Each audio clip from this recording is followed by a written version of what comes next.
Our next speaker on day one of our conference is Ed Debenham. Now, Ed is going to talk about parking, driving and mobility, and Ed is the Executive General Manager, Strategy and Transformation. Please make him very welcome. Thank you.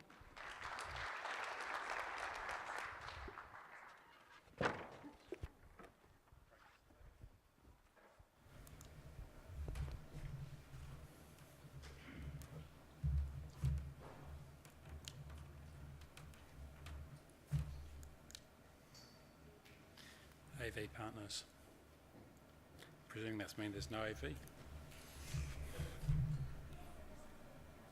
You just have to tap dance. Can you do that? I'm not so good at tap dancing. Fabulous. It's a hard act to follow, that one, the world of the future.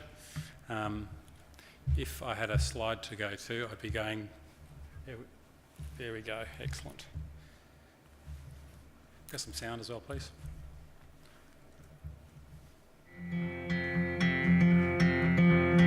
I was only walking through your neighborhood, saw you light on honey in the cold. I stood anywhere I go, there you are. Anywhere I go, there you are. I've been getting used to waking up with you. I've been getting used to waking up here. Anywhere I go, there you are. Go, there you are. There you are. There you are. You're the fire and the flood, and I always feel you in my blood.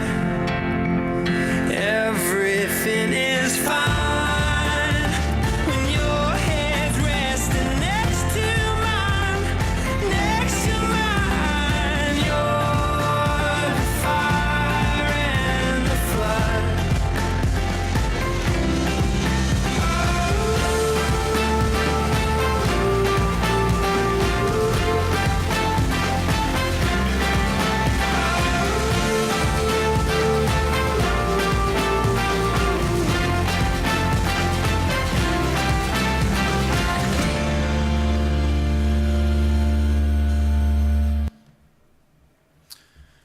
So from talk of 2050 back to the late 1800s, this is a photo from 1890 or thereabouts in Sydney.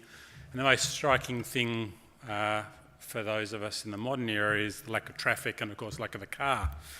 In 1894, on the other side of the world, in London, the Times wrote an editorial predicting that in 50 years' time after 1894, London would be 10 feet deep in horse manure.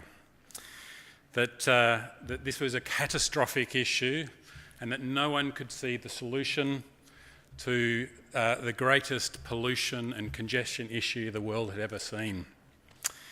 Thankfully for all of us, in 1908, Henry Ford solved that with a thing called the motor car, and the crisis was averted. Only, or at least it was delayed by 100 years, I guess. We're now in a similar situation of congestion and pollution in some areas, and we're looking forward to new technologies coming in. The great example here clearly is necessity being the mother of invention. And it was in this environment that NRMA first started in 96 years ago at the moment.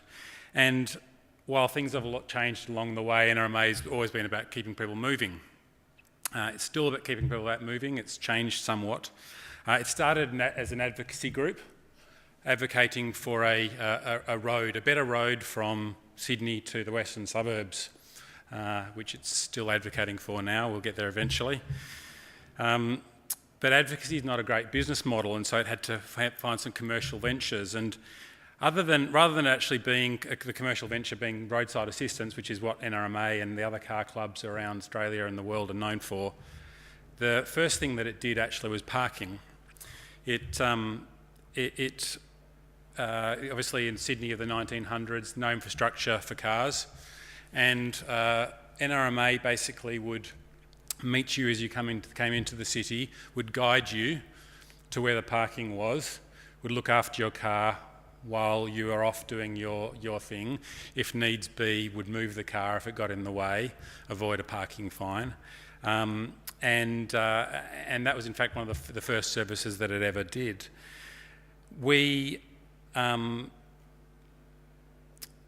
What I wanted to talk to you today really is about what NRMA is doing to keep people moving at the moment, and how we see parking fitting in. We are, I think, particularly given listening to the presentations this morning and ones this afternoon, there's very little that I'm going to talk to you today that is probably going to shock and amaze you. A lot of the content has been delivered in a better and more succinct way, perhaps by previous presenters. But what I want to talk to you about is where NRMA is going with that, and how we truly believe that parking is an instrumental part for us to keep our members on the move. So who is NRMA? NRMA is historically based in New South Wales, a substantial business in roadside assistance, obviously, car servicing, travel, holiday parks up and down the east coast of Australia, and nationally we run fleet and heavy vehicle mechanical support.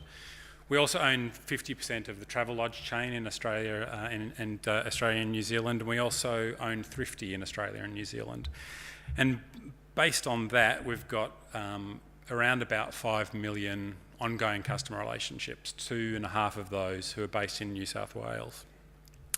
It's a significant proportion of the Australian population. When you combine that with there are our sister car clubs, and we work obviously very closely together, we have relationships and we know the names and addresses of the people behind 1 in 2 number plates. And clearly when we start talking about personalisation and knowing your customer and getting an end-to-end picture on a bigger level, the car clubs and NRMA can really add a lot of value in that way.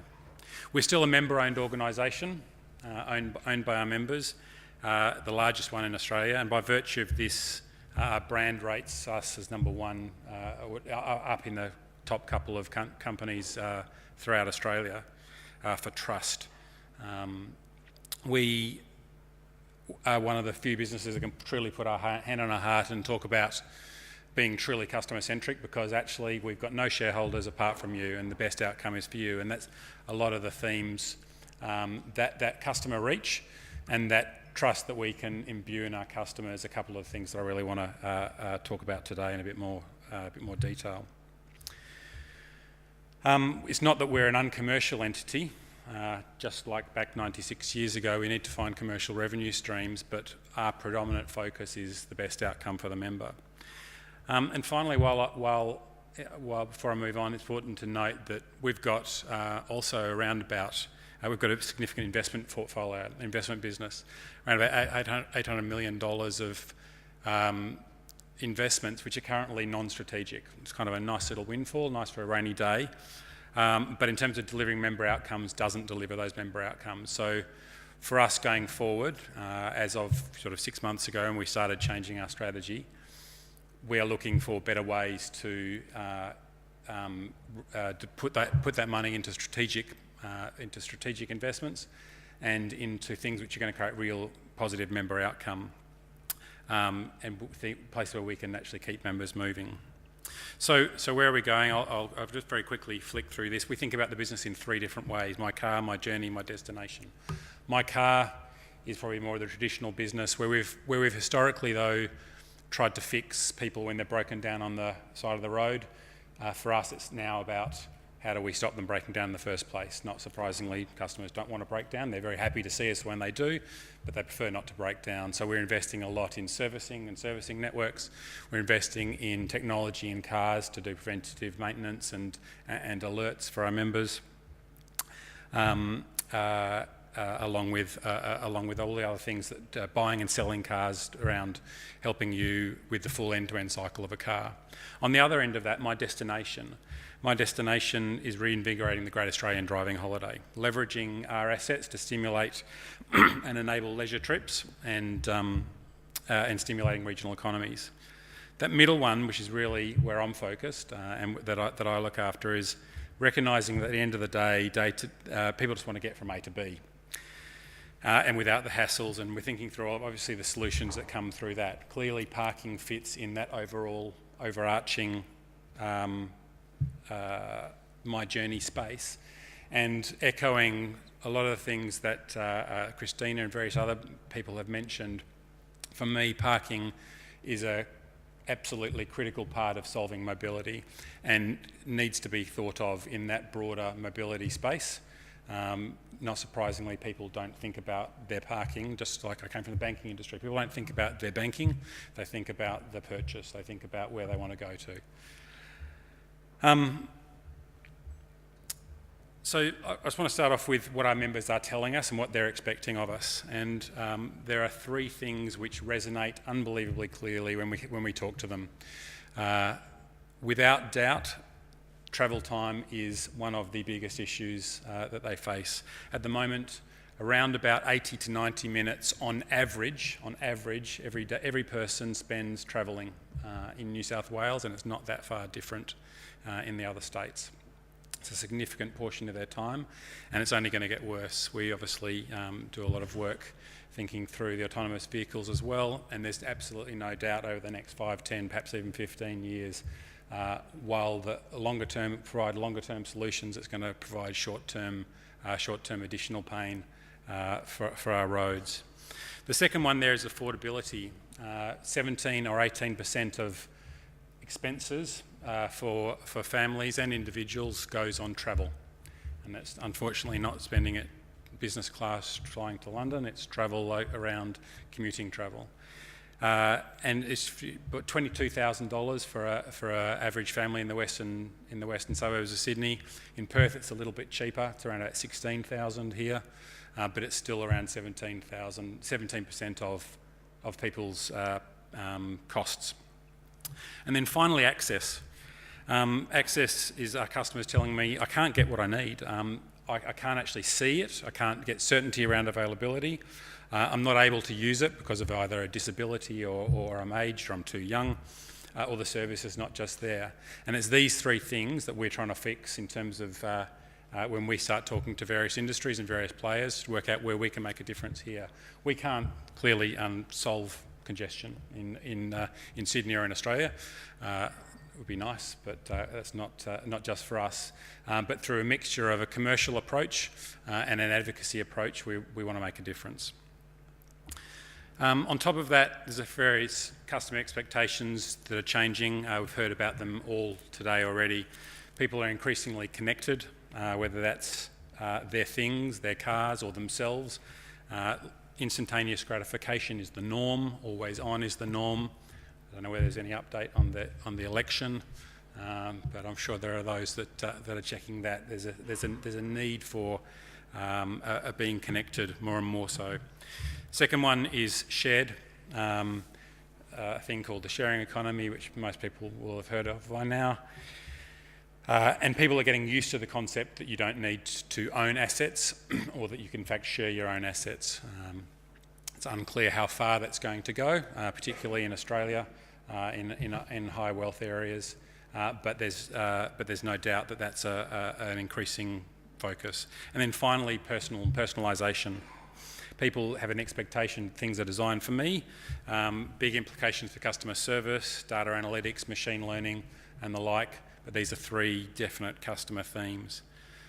Another one, again, already been talked about today, but technology, whether it be autonomous cars or technology in cars, is gaining traction and gaining momentum. This, I just chose one graph on this one, particularly looking at big auto investments in ride sharing and in-car technology.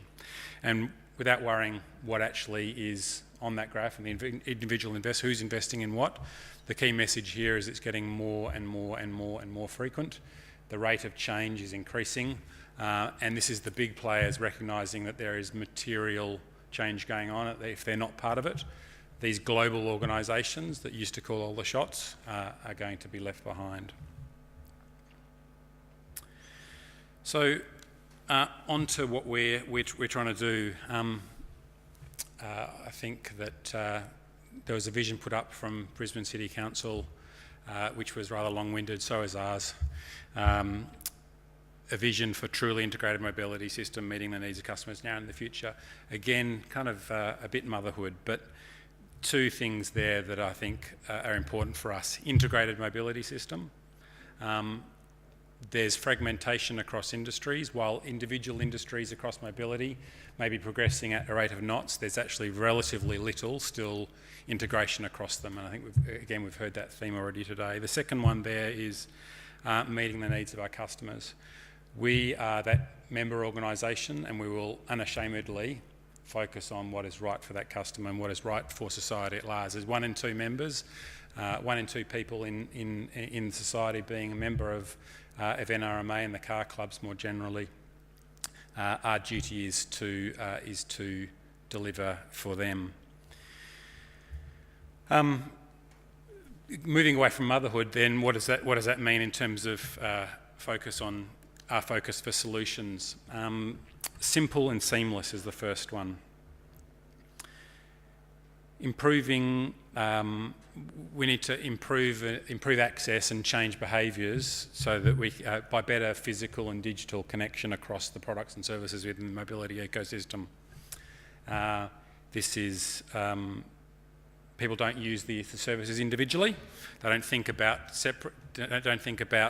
parking, for example, separate to my destination or my mode choice. It's integral, and this is all about then removing the barriers, again, physically or digitally. The second one is transparent. If people don't have information on what is whether I'm going to get that park that's near the train station, or what the price is of petrol, it's tough to make a decision to manage my costs or manage my behaviours. One of the big things, going around talking to members and doing a lot of research, is people saying the number one thing was, if you can give me a guaranteed car parking spot at the station, I'll catch the train.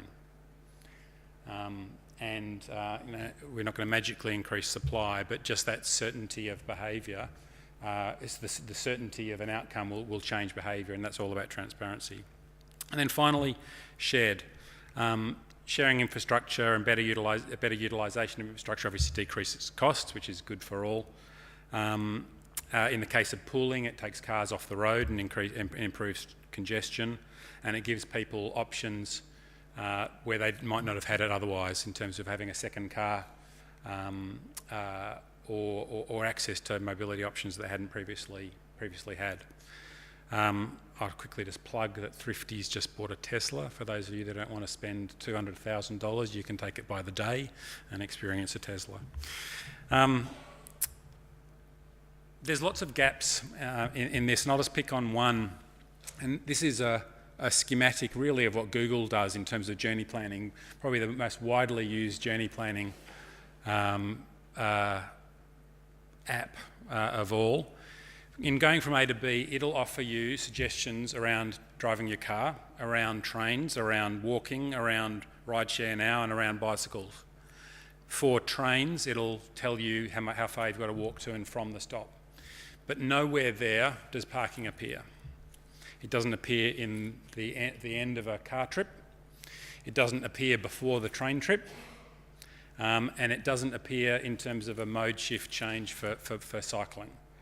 And this, to us, is a major issue, which is stopping people necessarily making the right decisions for themselves, because they can't see or not offered up the right suggestions.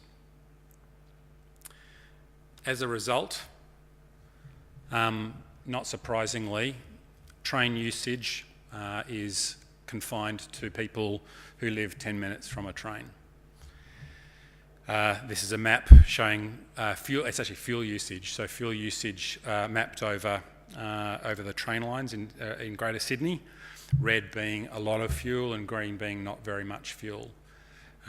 Part of this is that I can't interconnect with a public transport system, and part of this is what's creating congestion and increasing people's costs of transport. So what are we doing? Let's start with sharing. We've got Thrifty.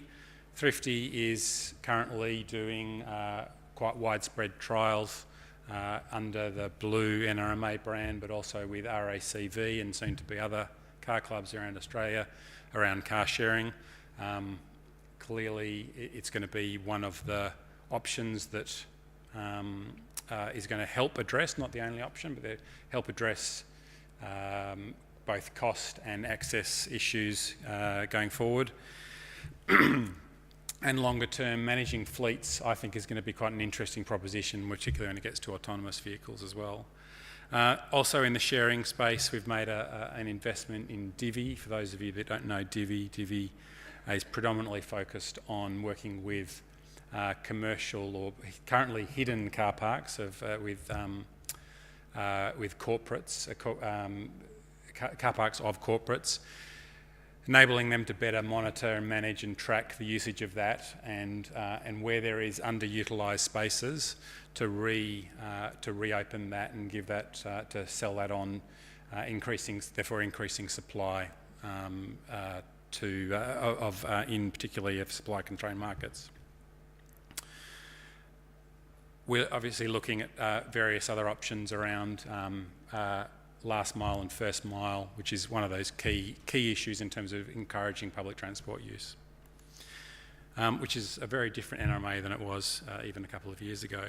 In terms of transparency, transparency requires that the option set is the option set that I'm looking at for making my choice is full and accurate, and then certainty once I've made that decision around what choices I'm going to make around mobility, that it's going to work, and that it's locked in. So that requires ubiquitous coverage, so full coverage. It requires real-time data. It requires knowledge that I can access the best prices and the ability to lock in a transaction. We've started down that journey already for fuel. So fuel pricing we launched around 6 weeks ago.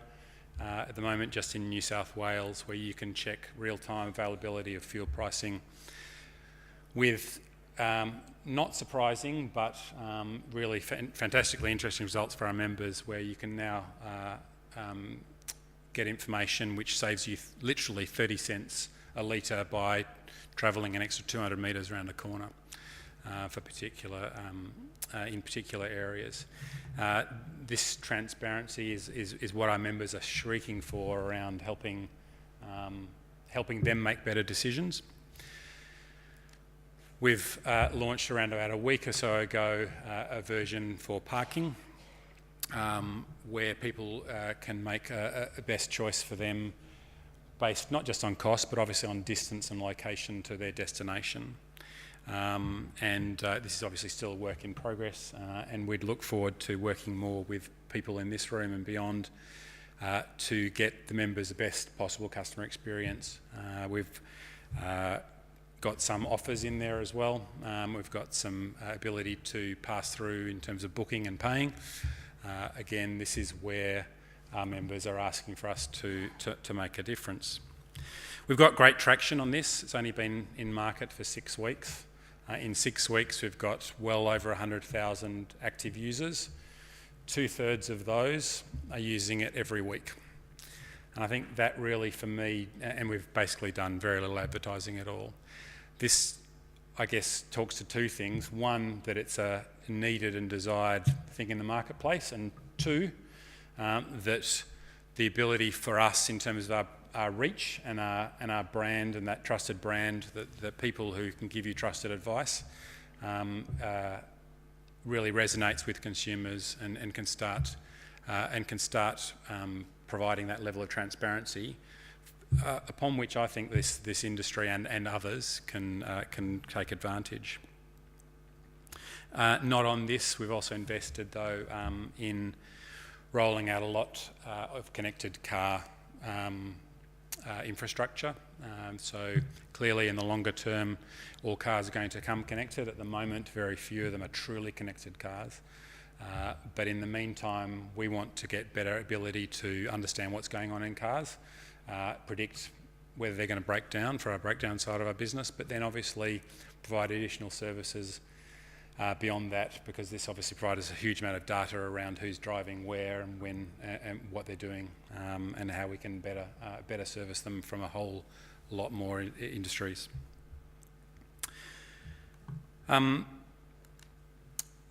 Then simplicity, so the natural evolution of the transparency piece is to add a whole lot more capability in. Already our customers and our members are saying, well, you need to put in mapping, you need to put in traffic, you need to put in all sorts of things, and that leads you to a diagram such as this, where there's a whole lot of complexity. What we need to do is be able to give them that pathway through that truly links it across currently multiple siloed industries, to provide a better consumer experience and a better outcome overall for our cities. It's not for everyone.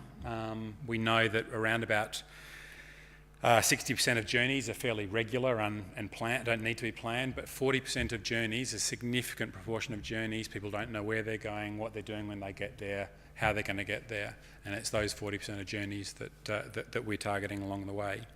This ultimately is effectively mobility as a service. What people have been talking about is mobility as a service, or a version of it.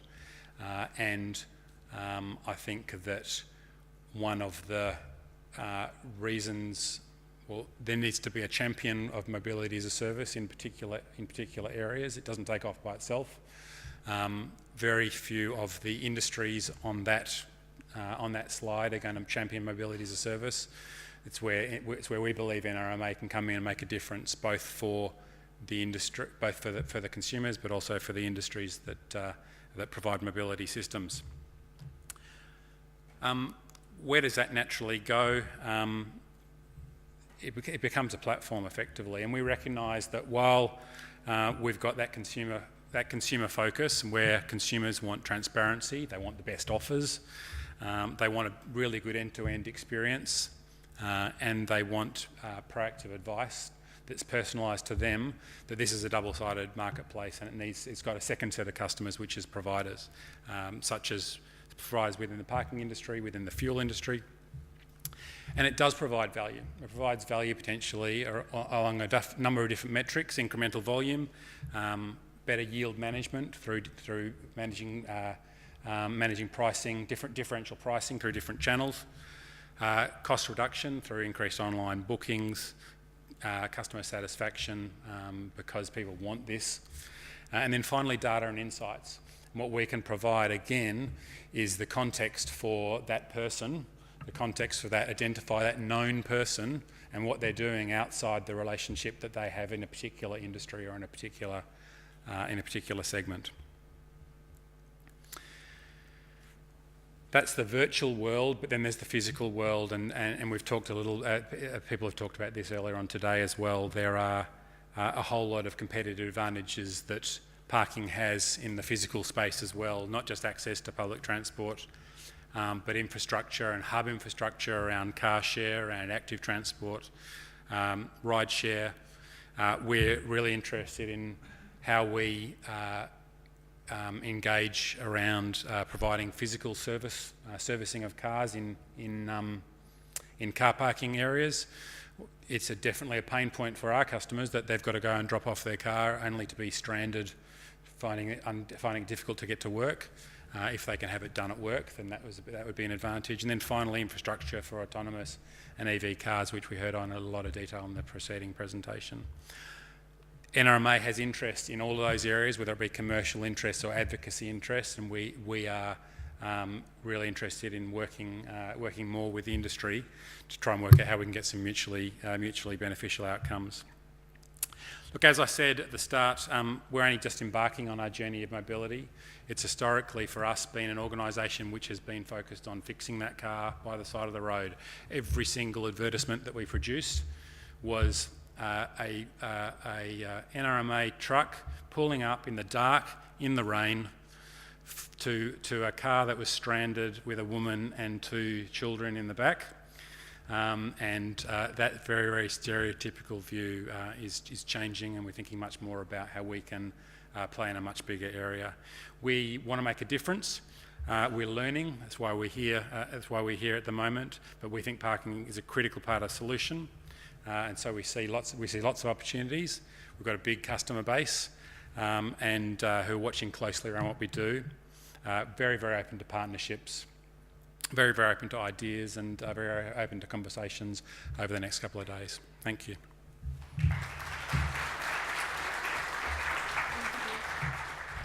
Thank you very much, Ed.